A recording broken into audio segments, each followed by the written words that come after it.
Praktik suap penerimaan bintara kepolisian diakui merupakan praktik yang sering dilakukan, bahkan tak jarang dilakukan oleh anggota kepolisian itu sendiri. Praktik ilegal ini menjadi rahasia umum dan sangat mencoreng nama baik institusi Polri sebagai penegak hukum itu sendiri. Lalu bagaimana cara yang efektif memberantas praktik ini? Kita akan bahas bersama dengan Albertus Wahyu Rudanto, anggota Kompolnas, dan Muhammad Najih, Ketua Ombudsman Republik Indonesia. Pak Najih dan Pak Wahyu, selamat malam. Selamat malam. Selamat malam. Ya, terima kasih atas waktunya bersama kami. Saya ke Pak Wahyu dulu. Pak Wahyu, menurut Anda kenapa kemudian Polri tidak memberikan sanksi maksimal kepada 5 pelaku suap dalam penerimaan bintara ini? Ya, terima kasih Mas Ega. Yang pertama tentu saya sebagai salah satu komisioner prihatin dengan soal ini. Yang kedua yang kami sayangkan, ini Polri lah ya, kelihatannya punya standar ganda. Jadi ketika pihak lain melakukan suap, kena pidana, tapi ketika internal suap, nggak kena pidananya, etik. Jadi saya kira inilah yang sebetulnya memperlemah apa yang menjadi tekad Kapolri dengan program presisinya. Karena program presisi itu sebetulnya kan ingin mengembalikan nama baik Polri, ingin menjaga marwah Polri, tetapi dengan keputusan yang dilakukan terhadap mereka yang sudah terbukti menerima suap hanya etik. Kami Kompolnas melihat ada yang tidak benar di sini. Jadi sepertinya main-main saja sanksi itu yang sanksi dijatuhkan itu. Itu pandangan saya selaku komisioner Kompolnas ya. Tapi kenapa kemudian tidak diberikan sanksi maksimal? Apakah memang tidak serius begitu menanggapi kasus ini, Pak Wahyu? Justru itu saya melihat ada standar ganda tadi, jadi kesannya seperti main-main. Ya tentunya itu sama saja dengan tidak serius dalam menangani kasus ini, karena begini, ketika ini hanya di sanksi etik, maka kesannya ada permisif, ada pemaafan, dan kalau ini kemudian pemaafan ini terus terjadi, maka tentu saja nanti akhirnya masyarakat juga mencibir Polri, kemudian internal juga melihat tidak ada wibawa lagi. Nah, tentu saja nanti konsekuensinya kejadian atau tindakan ini akan berlangsung terus. Ini kan sebenarnya kan penyakit lama. Setiap ada rekrutmen selalu ada kasus-kasus ini. Mengapa selalu terjadi? Mengapa orang tidak kapok? Ya karena sanksinya main-main tadi. Kalau ada sanksi tegas tentu ada efek jera. Ini membuktikan kalau tidak ada efek jera, buktinya masih banyak yang berani bermain ya. Oke, baik. Pak Najih, menurut Anda bagaimana? Penerima suap sudah terbukti hukumannya atau sanksinya hanya demosi 2 tahun dan mutasi?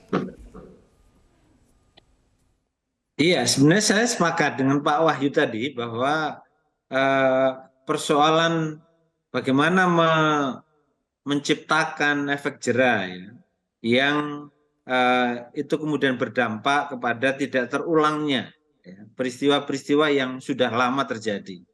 Saya mencatat misalnya tahun 2017 itu di Polda Sumatera Selatan itu sampai terungkap uang senilai 4,7 miliar misalnya. Kemudian kasus yang lain.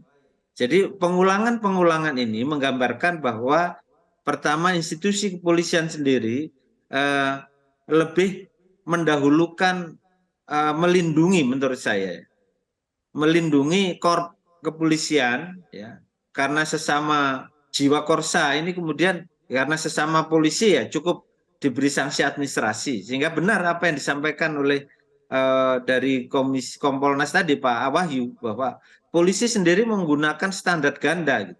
Kalau terjadi di internal mereka itu bukan tindak pidana, tetapi kalau masyarakat awam atau masyarakat sipil itu sebagai tindak pidana. Ini problem pertama yang membuat bahwa penegakan hukum itu tidak jalan. Yang kedua bahwa pembiaran ya, dengan bentuk sanksi demosi itu kemudian melanggengkan ya, perilaku yang sudah membudaya di internal kepolisian dalam rekrutmen anggota yang baru, agar ada relasi-relasi yang sejak awal diikat oleh institusi atau oleh orang-orang yang dulu awalnya mendukung dia untuk menjadi anggota polisi lewat mekanisme suap tadi. Ya. Dengan mengikat suap, maka ketika anggota polisi ini menjadi polisi, maka dia kemudian terikat oleh orang yang membawa dia menjadi anggota polisi. Jadi kamu dulu masuk kepolisian karena bantuan saya, jadi kamu harus ikut saya. Nah, ini menimbulkan jiwa hubungan relasi yang kemudian bergantung. Dan ini kemudian menjadi pola kerjanya tidak sehat. Artinya ketika relasi ini terjadi dengan pola yang demikian, maka menimbulkan kerja kepolisian semakin tidak profesional. Ya, Pak Najib, modus suapnya dilakukan seperti apa sih? Modus suap yang pernah dilaporkan ke ke ombudsman, misalnya kalau berdasar hasil operasi di tahun 2016 ya, itu semacam memeras ya. Artinya memeras itu dengan cara mengagitasi supaya orang itu tertarik kepada tawaran dia. Kamu kalau ingin masuk jadi anggota Polri, ikut saya. Tapi karena saya punya hubungan baik dengan komandan misalnya, dengan panglima atau dengan Kapolri misalnya, atau mencatut nama-nama besar anggota kepolisian yang pangkat tinggi. Itu salah satu kebiasaan yang mereka tawarkan. Tapi ini biasanya harus bayar sekian. Nah, itu salah satu yang pernah dikeluhkan ke ombudsman. Oke, Pak Wahyu, mungkin tidak dalam modus suap ini hanya dilakukan oleh polisi berpangkat Kompol dan Bribka. Apakah mungkin kasus ini tidak melibatkan pangkat yang lebih tinggi, Pak Wahyu? Iya, jadi saya ingin menambahi tadi ada modus dan sebagainya. Kami mengamati bahwa pola-pola yang muncul dalam suap ini memang bermacam-macam. Satu, ada yang menawarkan dengan iming-iming, pasti diterima. Kedua, ada yang spekulasi, jadi dia kerjasama dengan orang dalam, lalu seolah-olah menjanjikan, padahal itu sebetulnya sudah pasti lulus, tetapi dia pendekatan. Nah, lalu yang ketiga ada yang menipu, yang kemudian terbukti ada yang melapor karena ternyata tidak terbukti. Ini pola-pola ini kan selalu muncul. Kalau dalam pandangan saya ini ada dua hal yang saya kira harus kita amati. Kebetulan saya sehari-hari juga dosen di PTIK, pernah melakukan penelitian mengenai hal ini. Polisi itu katanya dibenci, katanya banyak masalah, tetapi yang minat mendaftar sangat tinggi. Ya, jadi minat untuk mendaftar sangat tinggi dan demand ini dimanfaatkan betul oleh orang-orang untuk mencari keuntungan. Saya dalam penelitian itu menemukan dua hal yang sangat kontradiktif. Yang pertama, memang ada orang yang mau mendaftar polisi karena ingin mengabdi, ingin menjalani profesi yang mulia. Itu bagus ya, artinya dia memang serius. Tapi yang kedua, ada orang yang menjadi polisi karena dengan harapan mencari uang dalam tanda petik, mencari kekayaan lebih mudah. Itulah kemudian mereka mau nyuap, karena dengan suap dia berpikiran pada saatnya nanti toh uang itu kembali. Dua hal ini saya kira harus menjadi perhatian kita semua dan harus merubah mindset publik. Sepanjang publik masih berpandangan bahwa menjadi polisi itu mudah cari uang, maka orang yang mau menyuap dan orang yang menyuap akan selalu ada. Ini kan dua hal yang harus kita jaga semua, dua hal ini. Itulah kemudian dalam pandangan saya, kalau tadi pertanyaannya apakah ada orang pangkat lebih tinggi, tentu kita harus melakukan penyidikan yang lebih detail ya. Tetapi secara logika, yang pola menggunakan orang dalam seolah-olah janji pada sebetulnya sudah tahu akan diterima, itu pasti kerja dengan orang dalam. Jadi ini semua sangat terkait dan perlu pendalaman, walaupun sebetulnya secara kasat mata pendalaman itu sudah bisa kita terka faktanya yang terjadi, Mas ya. Oke, baik. Apa kemudian efeknya yang bisa terjadi lebih lanjut kepada institusi Polri? Kita akan bahas itu usai jeda. Pemirsa jangan kemana-mana, kami akan kembali bersama kami di Prime Time News. Saya ke Pak Najib. Pak Najib, menurut Anda dampaknya yang kemudian terjadi terhadap institusi Polri dengan praktik suap menyuap ini seperti apa, Pak Najib?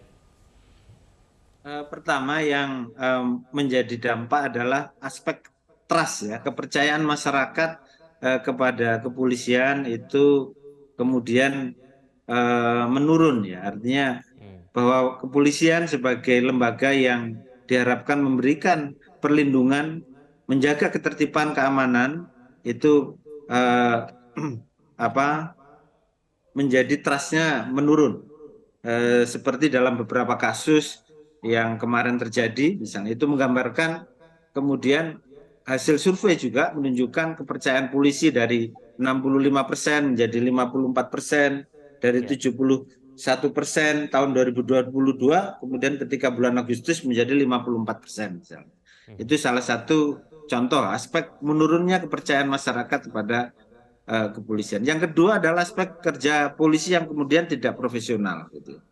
Dan peluang tidak profesional itu menimbulkan misalnya perbuatan penyalahgunaan kewenangan, kekuasaan, kemudian terjadi maladministrasi dalam pelayanan kepada masyarakat. Contohnya misalnya adanya tindakan yang tidak patut tadi, tidak memberikan keteladanan kepada masyarakat, dan juga potensi terjadi tindakan-tindakan yang lain yang negatif seperti terjadinya suap atau gratifikasi. Yang ini kemudian yang bahasanya Pak Wahyu tadi ada permisif gitu ya, bahwa perbuatan-perbuatan itu dianggap sebagai sesuatu yang wajar. Nah, itu yang kemudian aspek trust tadi, kepercayaan kepada kepolisian menjadi menurun. Demikian juga profesionalisme kepolisian yang dibangun dengan semangat presisi itu kemudian tidak bisa diwujudkan, diimplementasikan terutama. Baik, Mungkin Pak itu, Wahyu, Mas. menurut Anda, Pak Wahyu, terobosan apa yang perlu dilakukan oleh polisi dalam sistem penerimaan Bintara ini supaya kemudian antara penerima maupun pemberi ini minim kontak begitu? Sebetulnya SDM Polri itu sudah mempunyai mekanisme yang menurut saya sudah bagus lah, yaitu dengan program betah. Program betah itu didesain menjadi seleksi itu transparan, kemudian akuntabel, kemudian bisa dikontrol oleh semua pihak. Tetapi mengapa masih banyak kebocoran-kebocoran? Berarti program itu tidak dijalankan secara konsisten. Ini problem utamanya yang menurut saya menjadikan penyakit kambuhan ini. Penyakit kambuhan ini muncul karena kita tidak punya ketahanan ketika menjaga konsistensi apa yang sebetulnya sudah baik yang kita desain. Harusnya kan yang kita desain hari yang baik itu kan harus secara endurance, secara ketahanan, kita harus bisa selalu stabil kan. Ketika endurance itu menurun, maka yang terjadi tentu pelemahan, dan pelemahan itu dibuktikan dengan banyaknya kemudian kebocoran-kebocoran berupa masih ada suap. Jadi kalau bicara soal normanya saya kira sudah ideal lah, mekanismenya sudah ideal. Tetapi ketika itu tidak dilaksanakan secara konsisten, yang terjadi ya seperti tadi, nggak serius tadi, main-main tadi. Jadi kalau ini memang anomali ya, anomalinya begini Mas. Ketika orang bilang polisi trust-nya turun, tapi yang mendaftar polisi kan masih banyak, masih berlebihan. Artinya kan ada sesuatu yang menarik di tubuh polisi ini. Saya kira kan harus menjadi pertanyaan tersendiri, mengapa itu terjadi. Katanya kepercayaannya menurun, katanya dia profesional, tapi masih banyak orang mendaftar. Saya kira ini tantangan bagi Polri. Salah satunya ya tadi, konsistensi dengan apa yang sudah menjadi SOP, sudah menjadi desain seleksi yang memang terkonsep dengan baik sebetulnya ya. Oke, baik, kita akan tunggu apakah kemudian Polri akan memperberat sanksinya atau tidak. Terima kasih Pak Wahyu dan Pak Najih telah bergabung sama kami di Prime Time News. Selamat malam.